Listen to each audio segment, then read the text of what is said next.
¿Cómo está? Buenas noches. ¿Cómo está? ¿Todo bien? Ahí estamos bien. Lo podemos ayudar. Bastante loco otra vez. ¿Qué pasó con el muchacho? Pues va para él, ¿no? Ajá. ¿Qué tiene?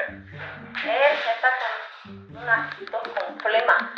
Ya. Y esto sí, 2 semanas con esa flema que no. ¿Qué más? ¿Fiebre?